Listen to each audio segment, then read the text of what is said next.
kuratwegereye cyane. Mu myaka ibihumbi yatambutse umuntu yagize kugubwa neza munsi y'urumuri rwako.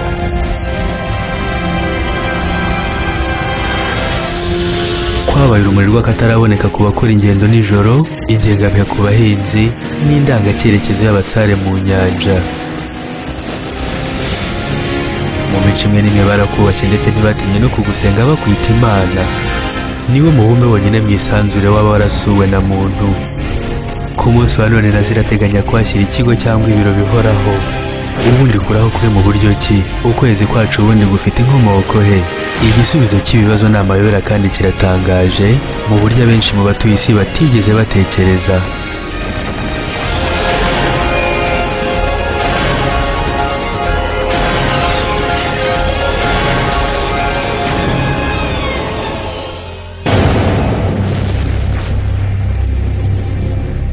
Imibare mishya ivuga ko byibura amezi arenga 150 abarizwa muri système solaire yacu.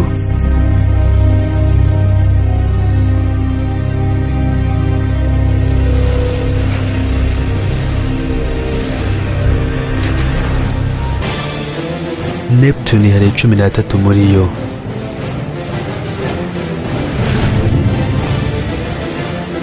Selene ifite 48.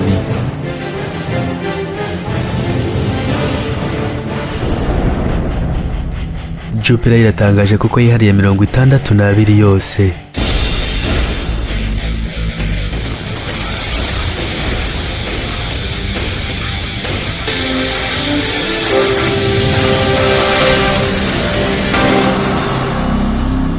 Mu gihe isi ku rundi ruhande ifite kumwe gusa,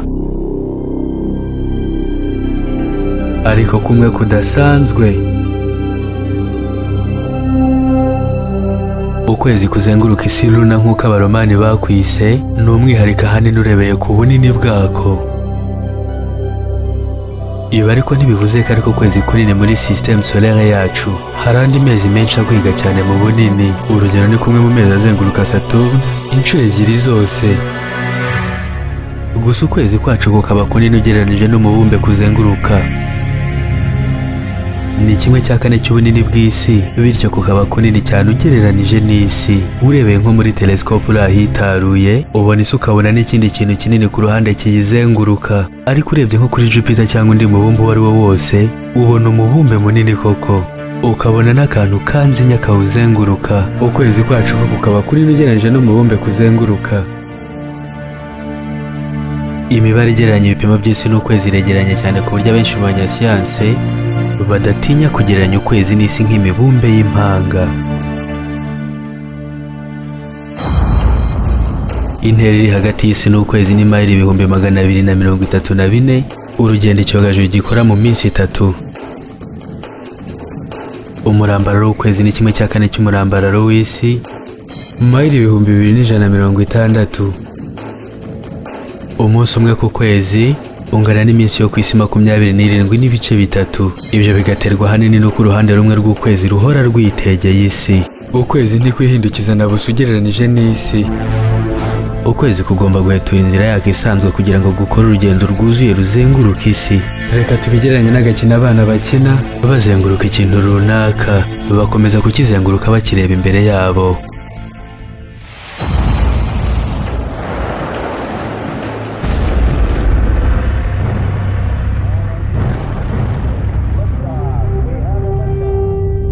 Bitewe n'uburyo ukwezi kwegereyemo isi cyane, bizaba nko guhumbya kugira ngo ibintu byisobanure neza ko ari indi isi idafite aho ihuriye n'isi yacu.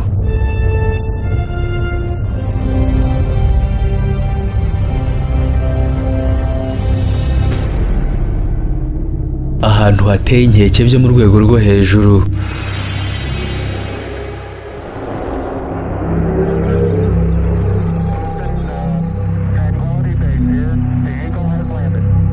Nta mwuka nambabarizwa ku buso bwaho. Mu busanzwe ukwezi nta kirere kigizwe n'umwuka kwigirira,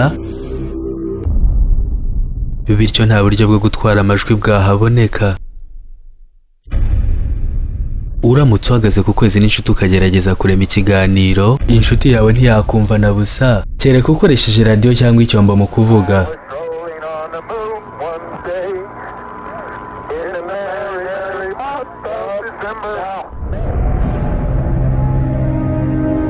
Kutagira ikirere kigizwe n'umwuka bisobanura kandi yuko nta n'uburyo bwahitisha urumuri. Ibyo bigatuma ikirere cyaho gihora kijimye.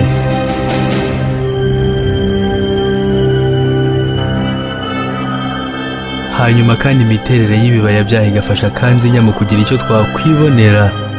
Ni nk'ibara rimwe gusa kuko amabara ntayibura rwose. Amabuye yaho asa n'ikijuju cyangwa irindi bara wabigereranya. Urebeye mu cyerekezo gishyira ku zuba wabona ibara runaka ariko bidatandukanye cyane. Ibara ry'ikijuju, irijya gusa n'umweru, amabara ntayibura pe. Ubushyuhe cyangwa ubukonje by'umurengera bituma ukwezi kutaba nyabagendwa.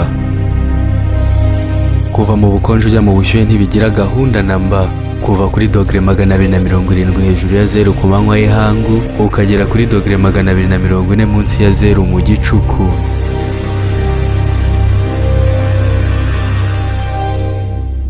Ni imbaraga rukuruzi z'ukwezi ubwazo, 1/6 gusa cy'imbaraga rukuruzi z'isi. Ni indi mbogamizi ku bashyitsi. Uku ni ukuri impamo abastronaute ba Apollo babitse mu bwenge bwabo igihe bateraga intambwe zitinda ku kwezi. Ubwo bari bambaye ibintu biremereye cyane, imbaraga zikurura z'ukwezi zisa n'izitarabagezeho. Tewe uburemere bwabo kuba ubwa ntabwo, kabone n'ubwo hari uwakwitura ku ibuye byasa nkaho nta cyabaye. Iyo bitaza kumera gutyo tuba twarahuye n'ingorane zihambaye.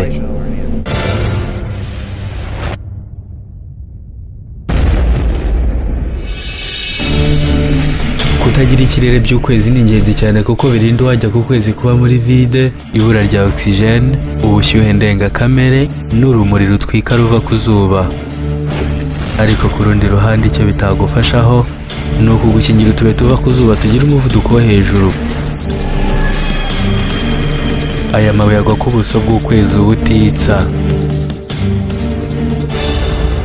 Utubuye duto cyane twizerereza mu kirere kubera ko ku kwezi nta kirere gihari. Utwo tubuye tugwa nk'imvura ku buso bw'ukwezi.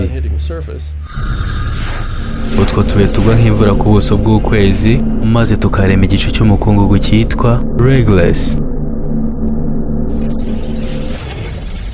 Dr. Roman Diendrix akora ubushakashatsi ku kwezi muri laboratoire ya NASA yitwa Jet Proportional. Uru ni uruganda rusanzwe rutunganya amabuye, ruyasyamo garaviye. Uru ruganda rubikora vuba vuba.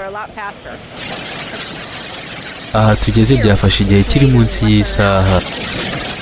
Ariko nk'ibi ku kwezi ni umusaruro w'imvura imaze imyaka miliyari 4 iyo utubuye tudahwema kugwa ku buso bw'ukwezi, bityo tukajanjagura amabuye yaho bikabyara umukungugu. Nk'umusaruro utunganwa n'uru ruganda, ukwezi nako kubyara amabuye n'imicanga mu bipimo by'ubunini binyuranye.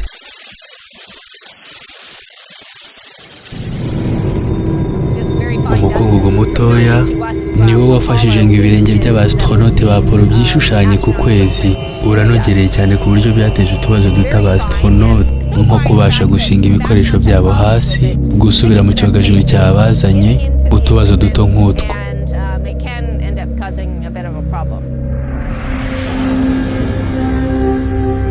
Ibibuye binini cyane nabyo byaba byarigeze kugonga ukwezi mu bihe byatambutse.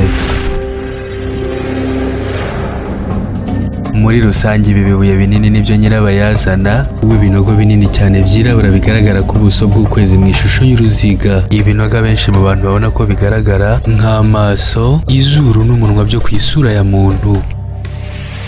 Bamwe mu bantu babigereranya n'umuntu wituriye mu kwezi.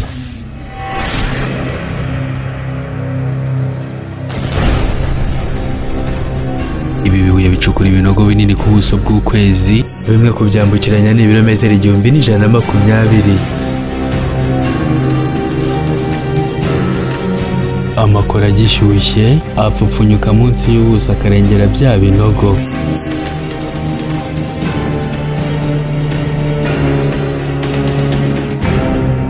munsi wa none twita ibi binogo Mariya, inyanja mu kilatini. Dusubiye mu kinyejana cya 17, igihe abahanga bageragezaga bwa mbere kureba mu isanzure, ibi binogo byirabura bakekaga yuko ari inyanja. Abahanga b'icyo gihe babiha amazina bushya bita inyanja.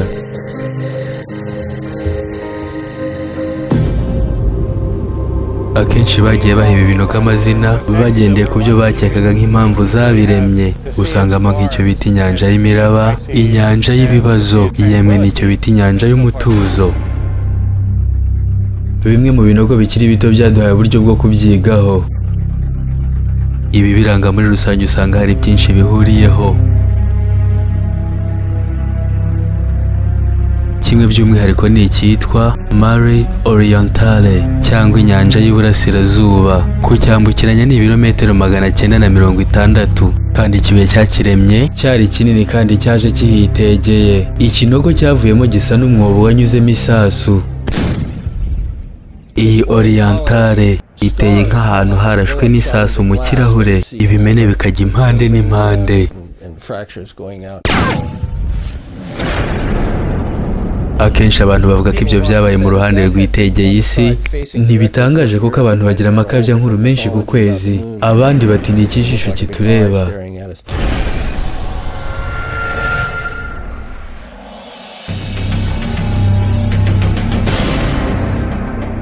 Inziga eshatu zishoreranye zigizwe n'imisozi zikikije Mare Orientale. Imwe mu misozi iraha ifite ubutumburuke bugera ku mametero ibihumbi n'ibihumbi. Ibyo byose bikagira imvano ku kibuye kinini cyituye ku buso bw'ukwezi.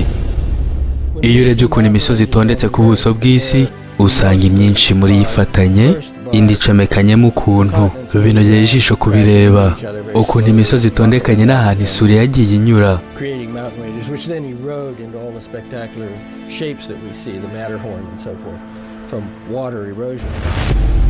Ku kwezi nta mbaraga z'umutingito zihaba, ubuso bwaho ntibunyeganyega. Ukomeza gusanga imisozi ku buso bw'ukwezi. Impamvu iyitera ikaba ibyo bibuye binini bigwa ku kwezi. Iyo ibyo bibuye bigwa habaho guturika, maze bikajugunya irya nini amabuye n'imicanga nk'ibikoresho bikenewe mu kubaka imisozi. Akenshi uzasanga iyo misozi ikikije aho ikibuye cyaguye. Iyi misozi ibyarwa n'imbaraga zivuye inyuma, ntibyarwa n'imbaraga z'imbere mu kwezi. Ikindi kinogo ariko gito cyane kuri Mare Orientale, ariko kigaragara mu buryo bworoshye, ni Tycho. Cyitiriwe umuhanga wo mu kinyejana cya 17 ukomoka muri Denmark. Giherereye mu majyepfo y'uburengerazuba mu ruhande rwitegeye isi. Ahantu giherereye ushobora kukibonesha ijisho ryambaye ubusa.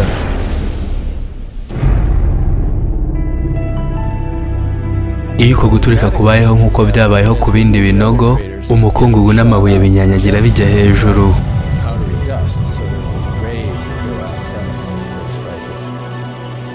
Bishobora kugurukira mu ntera ingana n'ibirometero 1440. Uko niko byagenze kuri Tycho. Ibintu runaka byaratutumbye rwagati mu kinogo aho ikibuye cyaguye. Izi ni ingaruka zo kwangirika kw'igice cy'inyuma aho ikibuye cyaguye.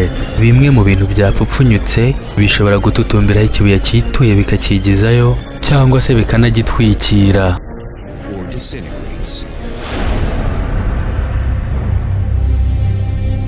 Ku rundi ruhande, mu myaka mike yatambutse, ikintu cy'umwihariko cyagerageza kugaragara ku buso bw'ukwezi, hari telescope yashyizweho yo kubikurikiranira hafi. Kugenzurana amakenga ibera ku buso bw'ukwezi ku gihe ni iby'agaciro cyane ku batuye isi.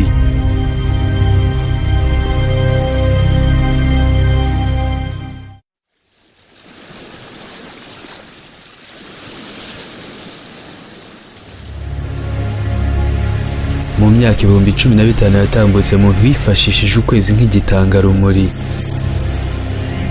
Indangamerekezo y'abasare mu nyanja, ingenzurabihe y'amasizeni mu bahinzi.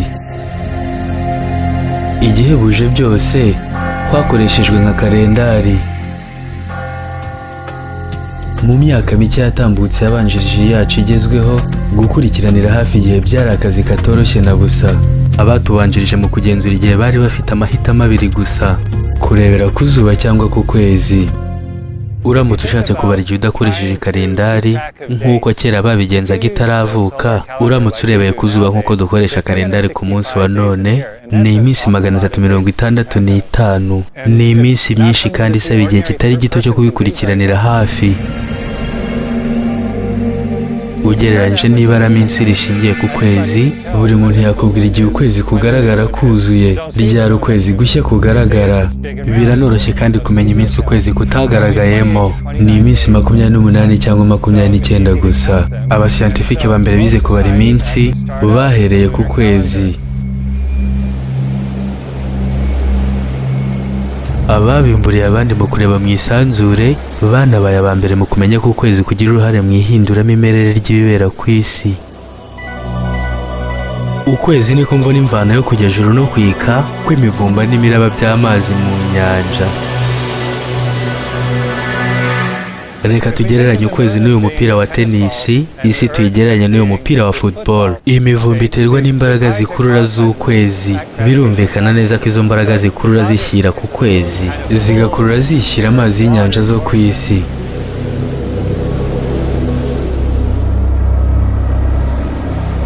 Ibi bikabyara kugeza uko imivumba y'amazi y'inyanja mu gice cyitegeye ukwezi, tukagira n'ikindi gice cy'isi cyitaruye ukwezi kurushaho, imivumba yaho nayo ijya juru. Izamuka rya kabiri ryo riterwa n'uruhurirane rw'imbaraga rukuruzi. Ukwezi n'isi byose birikaraga, maze amazi mu nyanja akabona imbaraga ziyasunikira kugenda.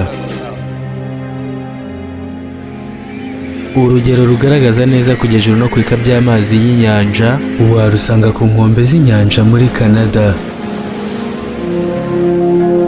Iyo imivumba yamanutse, hashobora kugaragara uburebure bwo kwika bw'amazi bungana na metero hafi 5. Ku biremwa bimwe na bimwe ku isi, kujya juru no kwika by'amazi y'inyanja bibiremera ubuturo bwiza cyane.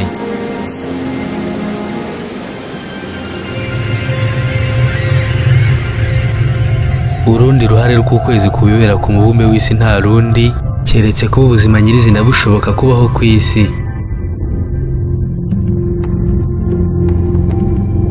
Ukwezi gutuma ikirere cy'isi kidahindagurika cyane. Imbaraga rukuruzi z'ukwezi zikururira kandi zisunikira isi mu kuguma mu murongo w'urwikaragiro nyakuri no mu buryo bunoze. Iyi niyo mvano itera ihinduka ry'ibihe byisubiramo uko izenguruka izuba.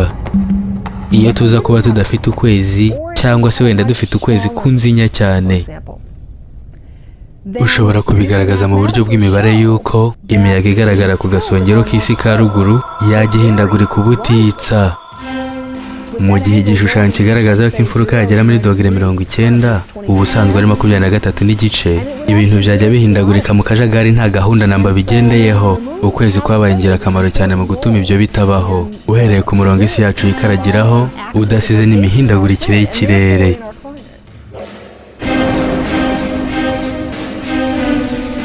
Nko mu myaka 1000 yatambutse, umuntu adahwema kubona ukwezi mu kirere cye nijoro.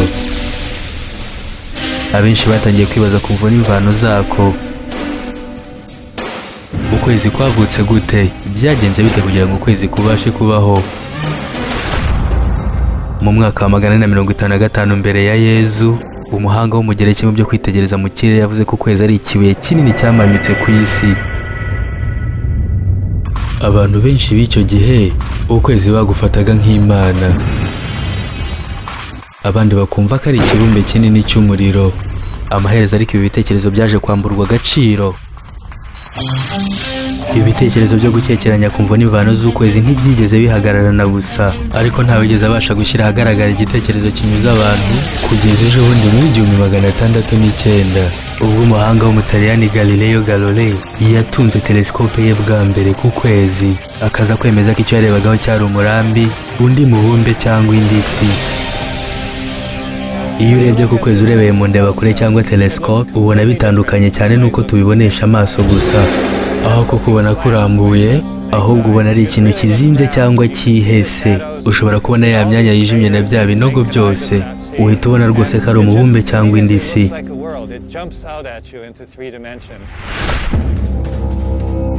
Galileo yashushanyije ibyo yabonye bigaragara ku buso bw'umubumbe mutoya, abasha kugaragaza byimazeyo ko ukwezi ari undi mubumbe atari Imana nk'uko babyibwiraga, cyangwa se ikibumbe cy'umuriro. Uko abahanga batahwemye kuvuka, ni nako amatsiko yo kumenya aho ukwezi gufite inkomoko yakomeje gukura. Impamvu nyamukuru ikaba icyifuzo cyo kujya ku yindi mibumbe. Bwa mbere mu 1873, Edward Roche, umuhanga w'umufaransa akaba n'inzobere mu byo kureba mu isanzure, yagaragaje inkuru ya mbere ivuga ku mamuko y'ukwezi ikoze mu buryo bwa siyanse. Inkuru ya Roche yavugaga ko isi n'ukwezi bifite amamuko hamwe, byavukiye igihe kimwe kandi bikozwe mu bintu bimwe.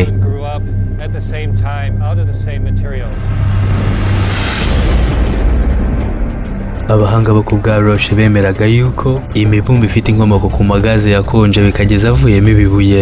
Habayeho kwisuganya no kwitandukanya by'amagaze. Muri uko kwisuganya no kwitandukanya kw'ibikoresho havukamo inziga. Uruziga rumwe ukwarwo urundi ukwarwo, rumwe aho urundi hariya. Amagaze yarakonje avamo ibibuye kandi hazamo no gufatana. Muri iryo fatana nibwo imibumbe yavukaga. Roche yabonye ko ukwezi n'isi ari abanyamuryango nzengurukazuba. Igitekerezo cye cyavugaga ko isi yatangiye ari umubumbe wa gaze. Mu gukonja no kwegeranya kw'ayo magaze, hasaguka uruziga rw'ibintu byiyegeranyije bikaza kuva mu ukwezi.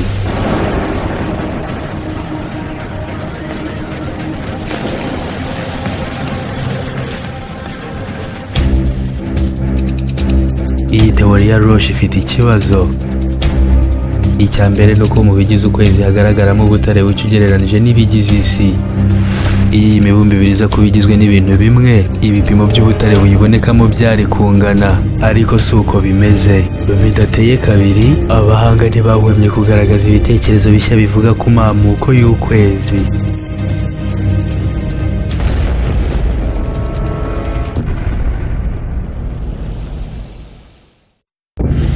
Mu gice gisatira impera z'ikinyejana cya 19, ibitekerezo byisumbuyeho bisobanura inkomoko z'ukwezi byongeye kugaragara.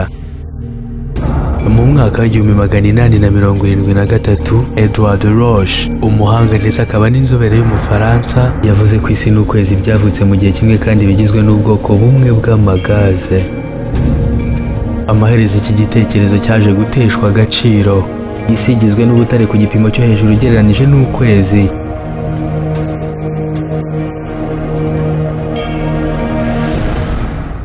Ikintu cy'ibanze tugomba kuzirikana ku kwezi ni uko ukwezi kudafite indi bikozwe mu butare nk'uko bimeze ku ndiba y'isi. Urebye mu nda y'isi hari igice kigari cyane mo imbere. Icyo gice kigizwe ahanini n'ubutare ndetse na nikel. Icyo gice kirashyushye kandi nicyo cyabanje kuba igihe isi yaremwaga. Ku kwezi ho rero si uko byifashe. Ukwezi gusa cyane n'ikibuye.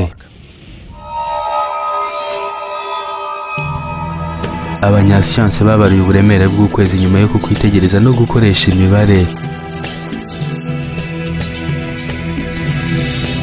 Iyo ukwezi kuza kuba kuremye mu bintu bimwe n'ibiremye isi, ubwiganze bw'ubutare bwari kungana. Iki ni icyuho Edward Roche atabashije gusobanura. Bidateye kabiri twabonye igitekerezo gishya kivuga ku mamuko y'ukwezi. Mu 1878, George Darwin yatangaje igitekerezo cye yise The Fusion Theory.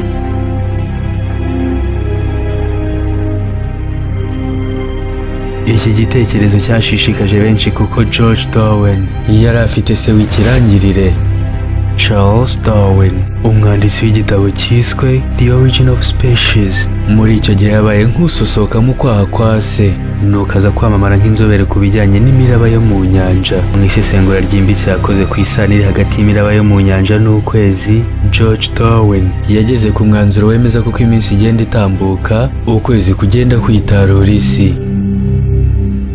Byaje kongera kandi kwemezwa nyuma y'imyaka 95 yakurikiye ubwo abastronaute ba mbere bashikaga ku kwezi bakahasiga indorerwamo. hifashishijwe urumuri rwa lazeri cyangwa laser babashije gupima intera nyakuri hagati y'isi n'ukwezi. Haza gusangwa kandi ko ya ntera igenda yiyongera santimetero 3.8 buri mwaka. Uramutse ubikoze mu mashusho ya video maze ukayihutisha, wabasha kubona koko uburyo cy'ukwezi kugenda kwitarura isi uko imyaka igenda itambuka.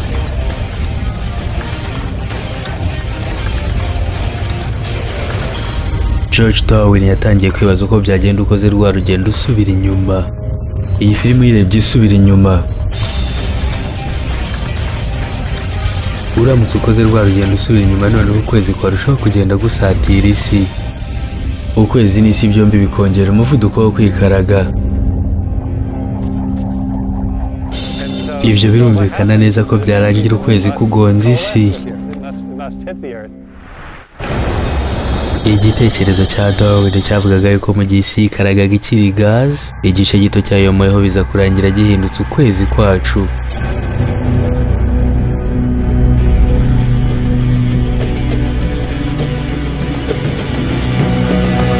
Yahise atangira akazi mu bijyanye n'imibare kugira ngo abari bijyanye n'inzira isubira inyuma y'ukwezi kugaruka mu isi aho yavugaga ko kwaturutse. Icyamuteye uburakari ni uko yageze bugufi cyane y'isi, imibare ntiyamwemerera gukomeza ngo arengaho. Yarageze ahantu rwose ukwezi kuzenguruka isi inshuro 5 cyangwa 6 mu munsi umwe. Birumvikana cyane ko icyo gihe ukwezi kwanyarukaga koko. Ukwezi kwari mu ntera ingana n'ibirometero nka 80 gusa uvuye ku isi. And it's about 5,000 miles away from the Earth. Gukoresha imibare ntibyakundiye Darwin guhuza ukwezi n'isi.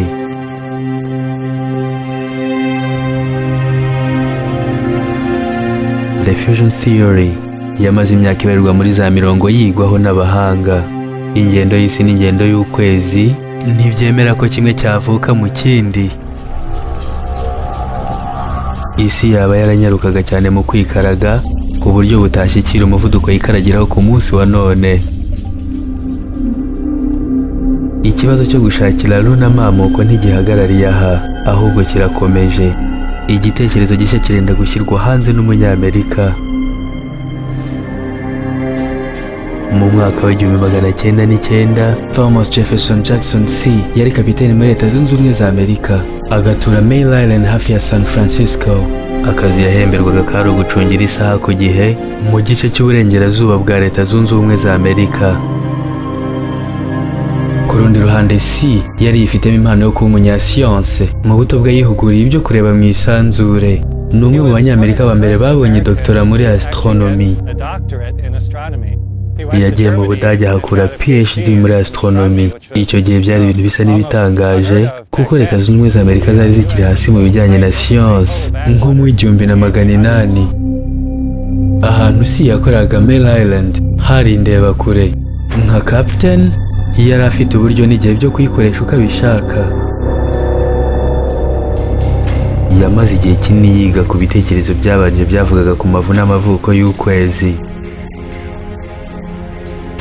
Biza kurangira atanyuzwe. Yitonze cyane yaje gushyira hanze igitekerezo gihabanye kure n'iby'abamubanjirije, cyaje kwitwa The Capture Theory. Muri rusange iki gitekerezo kivuga yuko ukwezi kwabumbiwe mu kindi gice cya système solaire kure y'isi. Ukwezi kukaba kwarazengurukaga izuba nk'indi mibumbe. Mu buryo bumwe ariko kwazengurukaga gusa no gusatira isi, nuko amaherezo kugwa mu mbaraga rukuruzi zayo. Igitekerezo cye kigaragaramo icyo yise The Resisting Medium, ikintu kugeza n'ubu tutazi. C ntiyigeze asobanura mu buryo burambuye iki Resisting Medium yari cyo. Byashoboka ko twari uduce tunzinya twa matière, nabwo akaba yarazi ko tutakibaho ukundi. Ibi bitekerezo bivuga ko isi yafashe bugwate ukwezi, bivuga ko kwaturutse kure mu isanzure maze kugahura n'iyi Resisting Medium ikagabanya ubukana bw'umuvuduko wako, gahoro gahoro bikaza kurangira kuje gufatwa bugwate. Ntibyabaye inshuro imwe, ahubwo gahoro gahoro byaje kurangira gufashwe bugwate burundu. Twabigereranya n'uyu muhungu wicunga ku mugozi, gahoro gahoro nyuma yo gusimbuka agera ahagahagarara.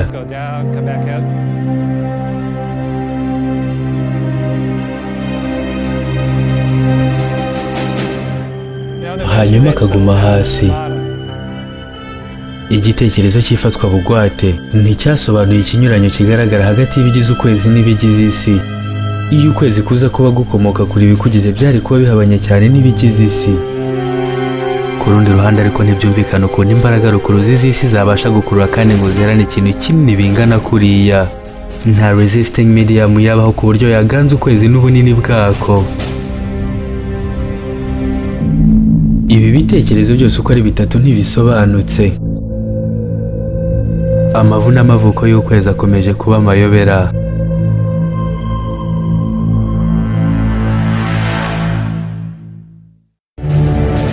Makumyabiri z'ukwa karindwi 1969 abastronaute bakojeje bwa mbere ibirenge byabo ku buso bw'ukwezi.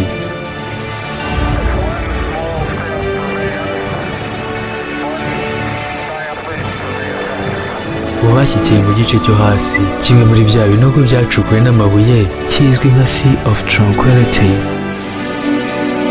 Abari batwaye basobanuye uko babonye ahantu heza cyane ariko mu kidaturwa.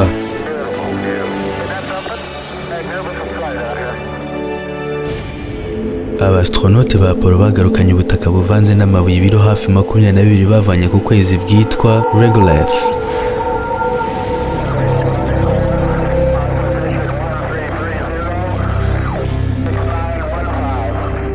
Abakozi b'ikigo kireba mu isanzure cyitwa Johnson bategerezanyije amatsiko menshi kuhagera kw'aba bagabo.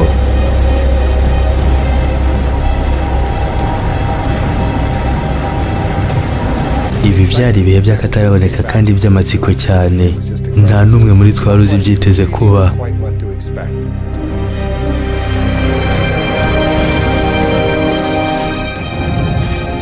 Hanyuma twaje gusanga ko icyo dufite mu ntoki ari ibuye nk'amwe namwe aboneka muri Hawaii. Risa cyane rwose n'amabuye aboneka muri Hawaii. Abakozi ba NASA b'abageologist babonye ibuye ry'ubundi bwoko bise ibuye ryo ku wundi mubumbe. Ibuye bataziriye Precious. Precious yabaye ubwo ikibuye cyituraga ku kwezi. Tekereza nawe ikibuye kinini kikubise ku kwezi, birumvikana nk'ibintu by'akavuyo cyane. Amabuye asimbukira irya nino, niyo mpamvu ukunda kubona ibinogo byinshi ku buso bw'ukwezi. Muri aya mabuye asimbuka amwe namwe abaryamye ku buso busanzwe bw'ukwezi. Ubushyuhe buva mu kinogo aho ikibuye cyituye butera ibintu byaho kurushaho gusa nk'ibiri mu kavuyo. Bimwe biryamye mu cyerekezo runaka ibindi mu kindi, bimwe biteye mu buryo runaka ibindi mu bundi buryo. Nta kintu nk'icyo twigeze tubona ku isi. Ubushakashatsi bwakozwe ku mabuye yo ku kwezi bwatangiye gutanga inkuru zishamaje. Icya mbere ni uko uduce tunzinya tw'amabuye tugaragaza yuko ukwezi kukimara kwiterateranya kwari kurengewe n'inyanja y'amakoro ashyushye. Ubu buvumbuzi bwaje kurushaho gushimangirwa nuko abascientifique basanze muri aya mabuye haburamo icyo ubwabo bise Faulter elements.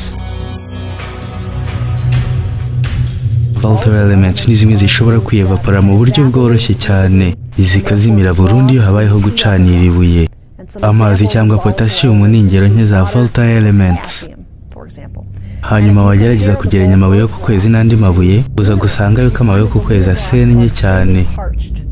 Mu bigaragara aya mabuye yaracaniwe koko, nuko atakaza nyinshi muri Faulter elements zayo. Igitangaje cyane nuko samples cyangwa echantillos z'ubutaka bwo ku kwezi hari ibimenyetso byo gusa na samples z'ubutaka n'amabuye byo ku isi zagaragaje. Izotope za buri rema ku giti cyazo, urugero nka oxygene, tubyite ko ari amasura atandukanye ya oxygene. Ukwezi gufite ibipimo by'imibare bisa neza n'imibare igaragara ku isi, mu gihe andi mabuye twabonye afite inkomoko ahandi muri système solaire yacu nk'amameteorite ajya hanuka ava mu kirere, iyo usanga afite ibipimo bitandukanye bya izotope za oxygene. Ibi bikatubwira ko ibigize isi n'ibigize ukwezi ari byinshi bihuriyeho. Amaherezo ariko sample zavuye ku kwezi n'izorohereje abahanga kumenya imiterere n'imyubakire by'ukwezi. abahanga baracyafite ihurizo ryo kumenya amavu n'amavuko y'ukwezi.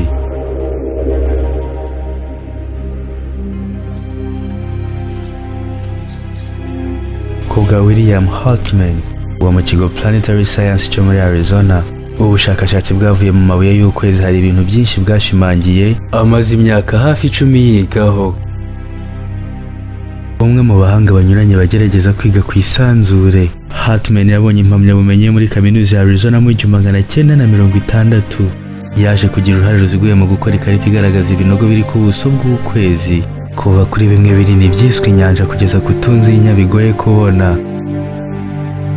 Mu gihe nashushanyaga ikarita muri za 60 natahuye yuko ibi binogo binini bikomoka ku bibuye byituye ku kwezi. Ibibuye binini cyane bigwa ku kwezi, bimwe muri byo bifite umurambararo w'ibirometero hafi 1000. Kugira ngo hacukuke ikinogo nk'icyo bisaba byibura ikibuye gifite ubugari bungana n'ibirometero bisaga 150. Dufite ibibuye binini cyane byizerereza muri system solaire yacu. Ibibuye binini byagendaga bigongana igisi cyangwa indi mibumbe byibumbabumbaga. Kubwa Hartman, mu gihe ikibuye kinini gifite ubugari busaga ibirometero 150 cyagonga umubumbe, hari ibibazo bibiri umuntu yakwibaza. Ese haba harigeze kubaho igongana ry'imibumbe? Ibyo se aho byabihuriye n'amavu n'amavuko y'ukwezi? Mu 1972, Hartman na bagenzi be babiri barimo Dan Davis baremye porogaramu ya mudasobwa yabafasha gusobanukirwa no gusobanura ibi bintu. Iyi porogaramu ya mudasobwa yagaragazaga solar system yacu ikivuka. Kumenya niba hari undi mubumbe waba wararemewe hafi cyane y'isi, bityo akaba ari wo waba waraje kugongana n'isi. Igitekerezo cyari uko haba hari ibintu binini byinshi byazeraga hafi y'isi, bikaba byaraje kugonga isi maze ikanyanyagiza ibikoresho byaje kubumbwa mu kwezi. Tubariyemo n'ibyo byagonze isi ubwabyo. Ahari wasanga ukwezi ari aho gufite inkomoko. Iyi porogaramu ya mudasobwa yagaragaje neza ko koko hari umubumbe waremwe hafi y'isi, umubumbe wenda kungana na Mars. Uwo mubumbe ntiwari ukwezi, kuko iyo biza kuba ukwezi ntikwajyaga kuba gufite indi bikoze mu butare cyangwa se wenda ngo kunagire ireme bwite ryo hejuru nk'uko bimeze ku mubumbe w'isi. Ukwezi ntikwibitsemo ibyo bimenyetso. Ibi rero byaje kurema igitekerezo gishya kivuga ku mavu n'amavuko y'ukwezi. Igitekerezo cyaje kwitwa The Giant Impact Theory.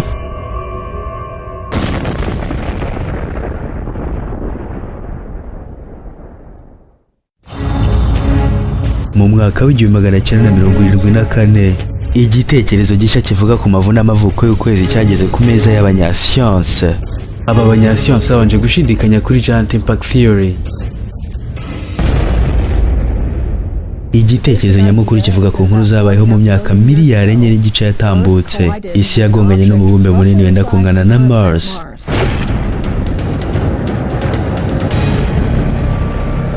Iyi ni impanuka nini cyane pe, byatumye isi itangira kwikaraga. Systeme yacu yo kubara umunsi w'amasaha 24 itangira ubwo niko tubyizera.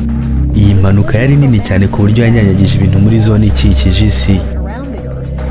Tukemeza rero yuko muri ibyo bintu byibumbye hakavamo ukwezi.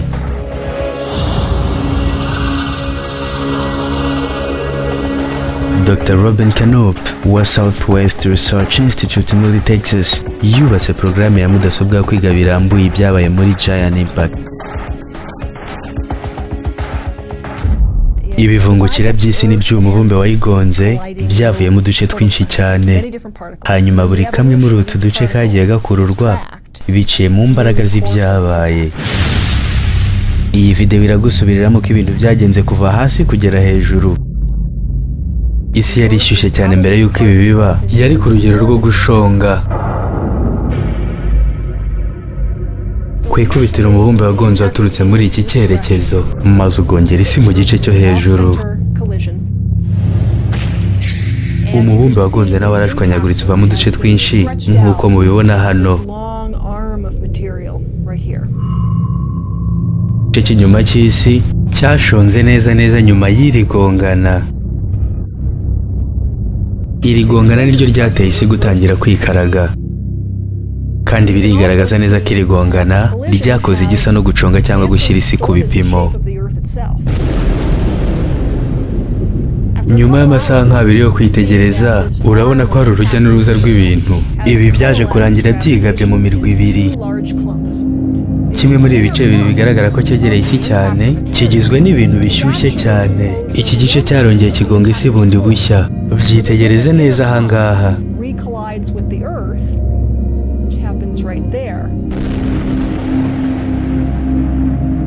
Umubumbe wagonze isi wari ugizwe ahanini n'ubutare. Igice kinini cy'ubu butare isi yaracyitwariye. Mu gice cy'inyuma ho ibyo nakwita ibisigazwa byakomeje kugenda bizenguruka isi bifashwe n'imbaraga rukuruzi zayo, amaherezo biza kwiyegeranya bivamo ukwezi.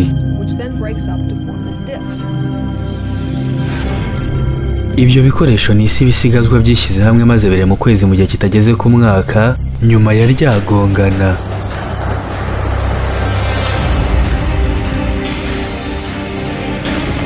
Nta kimenyetso na kimwe kibi wasanga ku isi ku munsi wa none, bigaterwa ahanini n'uko isi yari ikiyubaka kugeza byibura kuri 90%. 10% risigaye naryo utundi tuntu twagiye tugonga isi nyuma twararisibanganije. Imbaraga rukuruzi z'isi nazo zagize uruhare mu izimangatanya ry'ibyo bimenyetso. Nyuma y'igongana isi yagiye yegeranya gahoro gahoro maze ifata ishusho y'umubumbe. Ihungabana ryatewe na ryagongana ryagiye rikendera gahoro gahoro. William Hartman sohoye igitekerezo cya Big Giant Impact yagitangaje mu nama y'abascientifique mu mwaka wa 1974. Biza guhabwa agaciro byibura imyaka 10 nyuma y'ubwo. Gushishikara ibyo ku kwezi byongeye gukaza umurego nyuma y'ubutumwa bwa Apollo.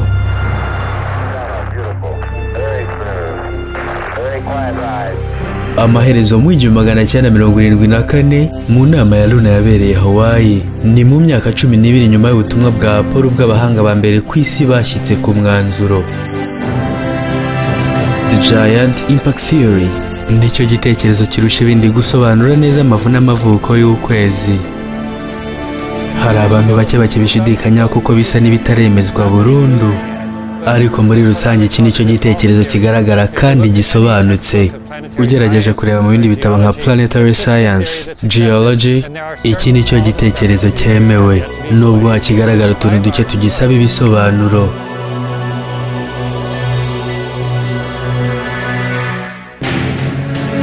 Nubwo hamaze kugaragara igitekerezo cyemeye kivuga ku mavu n'amavuko y'ukwezi kwacu, abanyasiyansi ntibaranyurwa mu gukora ubushakashatsi bwerekeye umuturanyi wacu wa bugufi. Muri rusange, umushinga wo gusubira ku kwezi hagashyirwaho ikigo cyangwa ibiro bihoraho ni gahunda iraje ishinga The White House na NASA.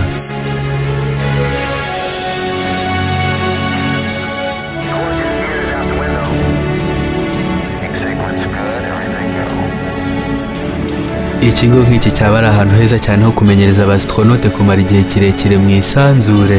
By'akarusho hakaba ahantu heza ho gutangiriza ubutumwa bw'ibyogajuru bijya kuri Mars. Ariko imishinga nk'iyo biragoye cyane kuyumvisha benshi mu batuye isi, kuko basuzugura ukwezi bagendeye ku kuntu kugaragara cyane cyane iyo ari nijoro.